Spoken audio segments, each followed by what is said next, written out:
ndaza kwifashisha ingero. Yego datinze. Ntago ntinda mwabonye umusore witwa Aisho Speed heruka hano. Aisho Speed, yes. Uwakubaza ngo akora iki wansubiza ngo iki?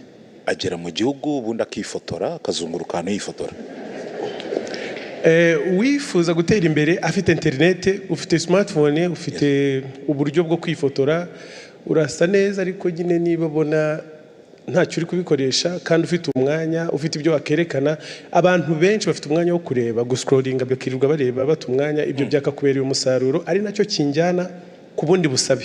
Yego. Turasaba ko leta yadufasha ikamonetiza izi mbuga nkoranyambaga zikatugera kumonetiza n'uburyo bwo gukorera amafaranga kuri izi mbuga nkoranyambaga ku bantu babikora neza, kuko ababikora nabi n'abinzego zirabareba. Bose ntago ndi bubatindeho kuko imirimo yose ikorerwa ku mbuga nkoranyambaga ni imirimo. Buri ari ama video yose abantu bafata bira byose abantu bakora content zingana n'amafaranga, nibyo mwavugaga bya views. Ku rubuga rwa TikTok abantu bakorera amafaranga menshi ku bindi bihugu, ariko ku banyarwanda ugasanga benshi bibasaba inzira ndende cyane, nukuvuga ngo dutira ubwene gihugu kugira ngo tube twakora ku mafaranga ari ku mbuga nkoranyambaga. Icyo rero ni ikibazo wenda kinatera ubushomeri cyangwa n'inzira mbona ngewe twanyuzamo urubyiruko mu gukorera amafaranga. Murakoze. Murakoze cyane. Mu gusoza mfite ikibazo buri wese ngiye kubabaza kugira ngo Picard, nuhe munyarwanda twifuza? Ni nacyo mwese munasubiza. Picard. Murakoze. Ngiye numva umunyarwanda twifuza ari ukorana ishyaka muri byose, ufite ambition kandi ufite unasaba standards ziri hejuru mu buzima bwe bwa buri munsi. Reka mbarogoye gatoya, ibyo Bruce amaze kuvuga bisaba iki? Ntabwo nabyumvise neza.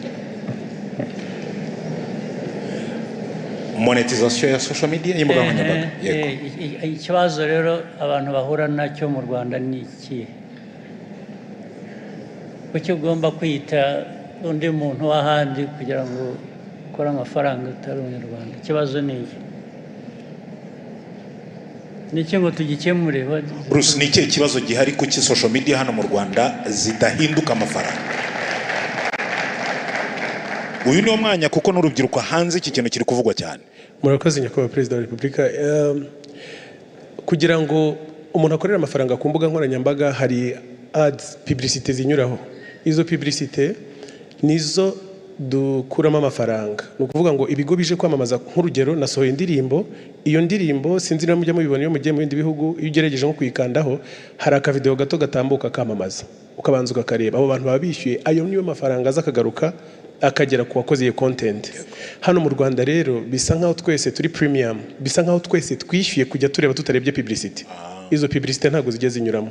Muri ubwo buryo rero ntago tubasha gukorera amafaranga uko bikwiye. Byakemuka bite technically? Yes, Scovia yenda hari igitekerezo afite kuri ngingo. Murakoze nyakubahwa Perezida wa Repubulika, nanjye ndi umwe mu bazikeneye cyane.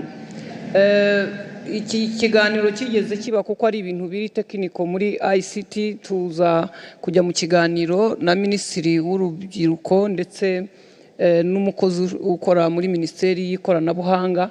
Hari ibyo batubwiraga biri tekiniko, niba Minisitiri yadufasha wenda gusobanura biri tekiniko muri ICT ngira ngo nibyo cyadufasha, ariko kugira ngo zijyemo hari twanasabaga bakatubwira ngo Google ivuga ko itaziduha cyangwa n'abandi, kubera ko mu Rwanda wenda abantu babikoresha ari bake cyangwa ari bake ari benshi cyangwa badakunda kwamamaza, ariko tukavuga ngo leta y'u Rwanda ibidusabiye muri Google bakagira uko bavugana, kuko mu Rwanda dukoresha Google Map.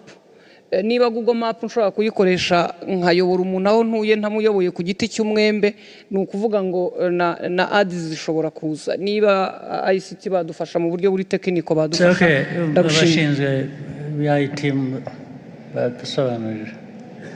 Thank you very much, Your Excellency.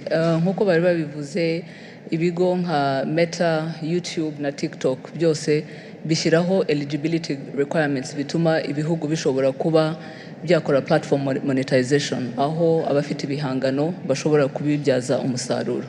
Bakurikiza ibintu bitatu. Icya mbere ni regulatory compliance, kandi ibyo twarabyujuje, nibyo bareba data protection, intellectual property na taxation, ibyo turabyujuje nk'igihugu. Icya kabiri bareba nkuko Bruce Melody yarabivuze ni volume of advertisements. Ni ukuvuga ngo dufite abantu benshi bashobora kuba bakwadvertisinga kuri izi mbuga nkoranyambaga bikadufasha bikadufasha kugira ngo uko tuzamura iyo volume ya advertisement n'aba local content creators bagire percentage bashobora kubonaho, ari naho ngira ngo tukiri hasi kuri izo volumes. Ngira ngo ntanze urugero, biba bisaba nibura hagati ya igice cya miliyoni na miliyoni y'amadolari ku kwezi in terms of volumes of advertisement kugira ngo igihugu gishobore kuba cyaba eligible. Icya gatatu ni payment infrastructure ishobora gutuma ya mafaranga babonye bashobora kubona kuri izo mbuga nkoranyambaga ashobora kuba yabageraho, kandi ibyo turabifite. Ari ibyo bigo byose nkuko nabivuze twavuganye nabyo, ni ukuvuga ngo hariho ibintu bibiri aho batubwira ati turimo turabikora, bagenda banashyiraho ibihugu bitandukanye babyongera mu mubare w'ibihugu biri eligible, ariko bikanasaba ko natwe twashyiramo imbaraga kugira ngo the volumes of advertisement coming from our private sector and companies ishobore kuba yazamuka kugira ngo tube eligible. Murakoze. Yes, ku bitureba twakora rero specifically ni ibihe?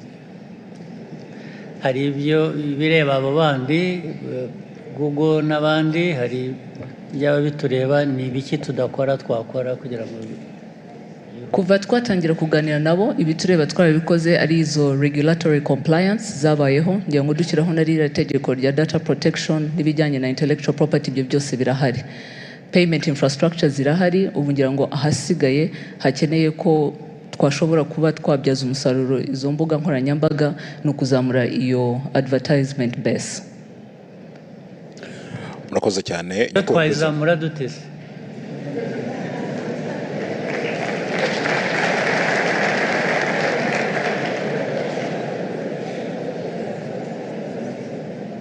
Tuyizamure dute?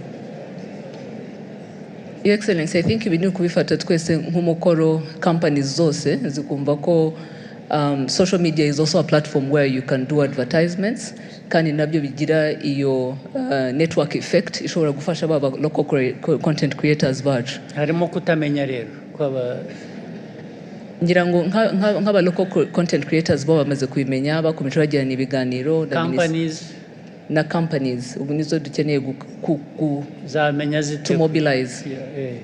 Twabikora, dukwiye kubikora. Yes sir. Dukora iyo mobilization. Thank you sir. Okay.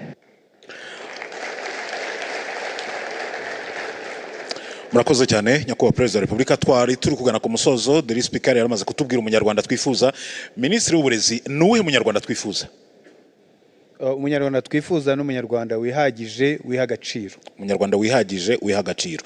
Aline, nuhe munyarwanda ubona twifuza? Umunyarwanda twifuza n'umunyarwanda ukunda umurimo akanawukora unoze. Scovia, mwanya nuwa, umunyarwanda twifuza nuwe? Twifuza umunyarwanda by'umwihariko ubasha kudakurikira ibivugwa bidafite agaciro ngo bimuteshe umwanya, agakurikira umunyamakuru w'umwuga. Icyo gihe azaba ari umunyarwanda mwiza kuko amahitamo ye aba ari meza. Bruce, over to you. Twifuza umunyarwanda nka munyakazi.